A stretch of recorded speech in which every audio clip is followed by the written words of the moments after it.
Hello साथीहरु, welcome छ तपाईहरुलाई मेरो नयाँ भिडियोमा।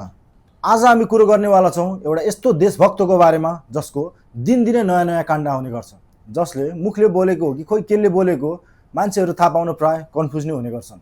जसलाई नेपाली जनताहरुले क्यूआर ग्याङ भनेर पनि चिन्नुहुन्छ र साथै धराने जनताहरु भने उनी भनेपछि मरे हत्या गर्छन्। हजुर, तपाईले सही सोच्नुभयो। हामी कुरो गर्न जाँदै छौं ब्रान्डको पनि brand, the brand Harka Sampang Rai उर्फ हर्केको। अर्क सम्पाङ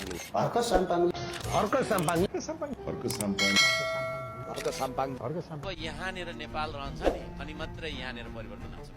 उहाँ नै हुनुहुन्छ हर्क साम्पाङ राई, नेपालको सबैभन्दा ठुलो ब्रान्ड हो म ऊ भन्दा ठुलो ब्रान्ड जसले जे भन्छ।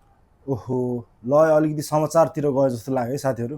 तर तपाईहरु चिन्ता नगर्नुस्, अब भिडियो सुरु हुन्छ।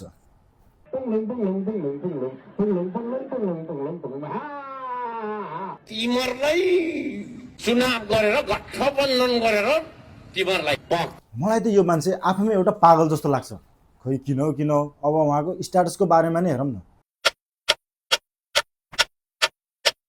दिनमा 100 वटा भन्दा बढी त स्ट्याटस नै लेख्नुहुन्छ।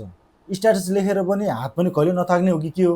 जहिले लेखे पोस्ट माथि पोस्ट के चाहिँ हुन्छ भन्दा राति 2 बजी उठेर एउटा स्टेटस लेख्छु कि त्यसको तल 1 मिनेट पनि पुगेको हुँदैन, हर्के हल्दार आइहाल्छ। अब त्यस्तो कमेन्ट नआओस् पनि कसरी? तपाईको काम नै त्यस्तै हुन्छ, हर्के हल्दार। अब हर्केको काम पनि एकचोटि हेर्दिउँ न त।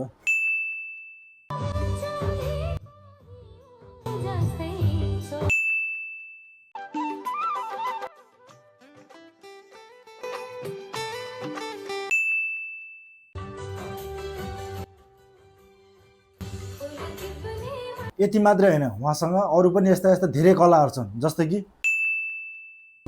यता हेर्यो मुद्दा उता हेर्यो मुद्दा भाग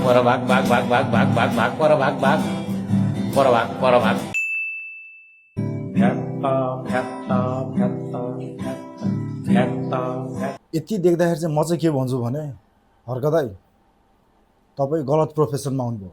बुगी नेपाल आइडलमा जानुपर्ने मान्छे कहाँ राजनीतिकतिर आएको?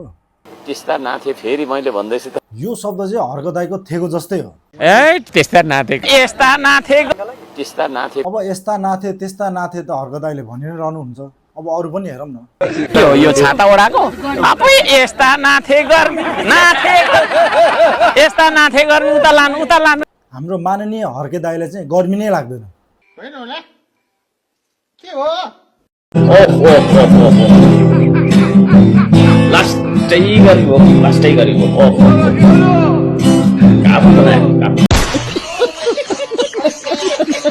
अनि गर्मी त लाग्दो रहेछ त बुढालाई।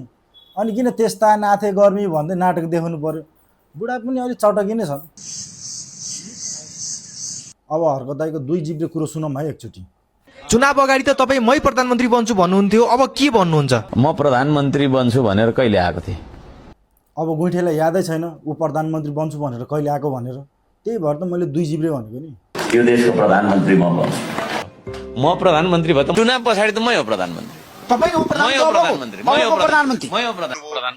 हो। प्रधानमन्त्री भने क्लियर हो नि। प्रधानमन्त्रीको अफर आयो भने बन्छ।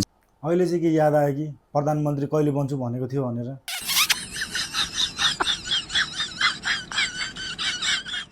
फेरि प्रधानमन्त्री बन्छु भन्ने मान्छेको हरकत पनि एकचोटि हेर्दिउँ न।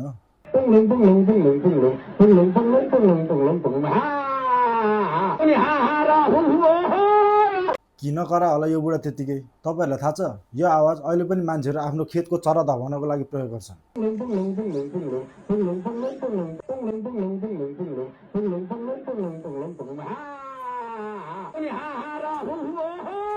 जे होस्, मान्छेहरुले आफ्नो बाली खान आउने चराहरुलाई धपाउनको लागि चाहिँ ठिक्क भएको छ। तर गुइठे दाजुले तपाईहरु चान्चुने मान्छे चाहिँ नसोच्नु है, उहाँ अलिकति रोमान्टिक पाराको पनि हुनुहुन्छ।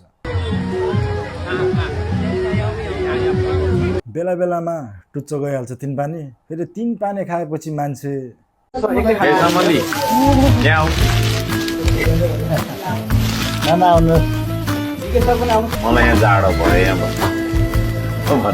गुइठे दाइलाई गर्मी नलागे पनि जाडो चाहिँ त लाग्दो रहेछ है। मलाई यहाँ जाडो भयो यहाँ। तर जाडो लागेपछि हिटर फेरि आमा छुट्टै तरिकाको फेरि फेरि जिस्काउनलाई गुइठे दाई पनि खासै कम हुनुहुन्न है। फेरि गुइठे दाईको पनि फेरि टप लेभलमा छ जिस्काउने तरिका। होइन के साह्रो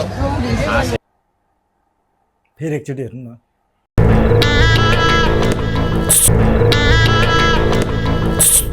रहा नहीं जाता, तड़प ही ऐसी है ना। नहीं, सुके सुके सुके।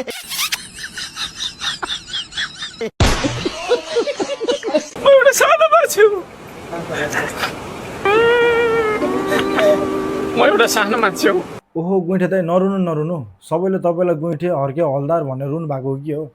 नरुनु नरुनु, रुनुहुन्न। म धरानको सबभन्दा ठुलो मान्छे हो, बुझ्नुभयो नि? मभन्दा ठुलो मान्छे छैन यतिखेर।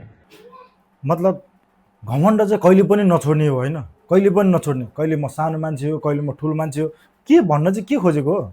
अलग ही लेवल का बंदा था। देख्नु भएन त? तर हाम्रो गुइठे सरले के गर्नुहुन्छ भनेर चाहिँ उहाँ आफ्नै मुखले भन्नुहुन्छ। सुन्नुहोस् है त। म त त्यो बजेट बनाउने मान्छे हो, त्यो बजेट बनाउने, त्यो संसदमा बजेटमा छलफल गर्ने मान्छे, यस्तो उस्तो भनेर तपाईँको सल्लाह सुझाव दिने मान्छे हो म। क्या पेट्रोलको दाम कति राख्ने, के कति राख्ने, होइन शिक्षामा कर लगाउने कि नलाउने, स्वास्थ्यमा कर लगाउने कि नलाउने भन्ने मान्छे पो त हामी त। यति धेरै गरिदिनु भएको भए त तपाईँलाई नेपाली जनताले राम्रो भनिहाल्थ्यो नि। तर तपाईँले यति धेरै गर्नुहुन्न। तपाईँले गर्नु भनेको कुरो एउटै मात्रै हो।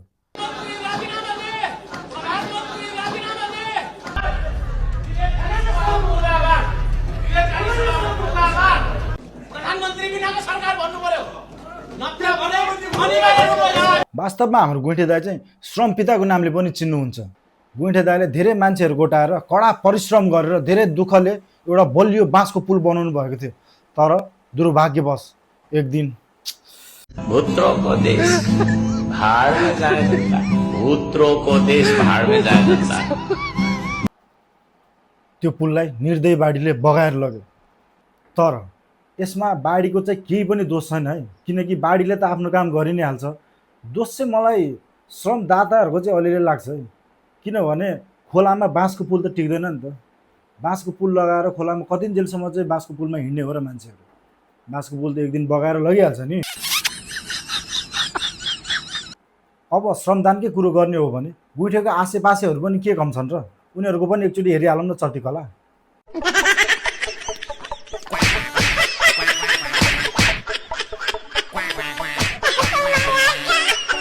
एउटा जब ढुङ्गासम्म पनि फोर्न सकेको छैन, जबकि हातमा दुधी एउटा हतौडा छ। दुधी एउटा हतौडाले खेलेर आएको छ ढुङ्गालाई। हे भगवान्। तर यो केटी चाहिँ हर्के हलदारको धेरै नै ठुलो सपोर्टर। उसले जे भने पनि वाउ भन्ने खालको, जस्तै भनिन्छ नि अन्धभक्त, ठ्याक्कै त्यस्तै। नेपालमा राष्ट्रवादी नेताजी को छ? अब हेर न, क्वेसन नै नसुनेको जस्तो हजुर भन्नुपर्ने। ल ल भाइ फेरि एकचोटि सोध्यो। नेपालमा राष्ट्रवादी नेताजी को छ? नेपालमा राष्ट्रवादी नेता तपाईँ भन्न सक्नुहुन्छ। अहिले हामीले देखिरहेको हर्के साम्पाङ हुनुहुन्छ। के बोले भाई? अब के बोले? हर्के साम्पाङ हुनुहुन्छ। कसरी आधार दिनु त? हजुर फेरि हजुर भने होइन, यसको कान कमजोर छ कि के हो? सुन्दैन कि अहिले राम्रोसँग? ओ भाइ फेरि सोध। आधार दिनु न। भ्रष्टाचार गर्नुहुन्न। के जथाभावी बोले? भ्रष्टाचार गर्नुहुन्न होइन? हजुर होइन, यो अबे जल्दी बोल, कल सुबह पनवेल निकलना है। अब आफ्नो नेताले के गर्यो भनेर सोद्धाखेरि पनि त्यति भन्नलाई पनि अग्मगिरहेको छ यो। प्रधानमन्त्रीको एउटा राम्रो काम तपाईँ भनिदिनुहोस् न, हामीले देखाएको छैन। मैले हुन त कान त थिएन, आँखा पनि त छैन होला नि, त्यही भएर देखेन होला। एउटा पनि देख्नु भएको छैन? देखाएको छैन। हर्के साम्पाङको 3वटा राम्रो काम भन्नुहोस् त। तपाईँले देख्नु भएको छैन? गएर खोज्नुहोस् न। अघिको प्रश्नमा पनि त आफैले गएर खोज्नु पर्थ्यो नि, किन देखेको छैन भने त अहिले अरूलाई त खोज्न लगाऊ नि। एउटै काफी छ नि। अनि त्यो एउटा काम चाहिँ के हो तपाईँहरूलाई थाहा छ?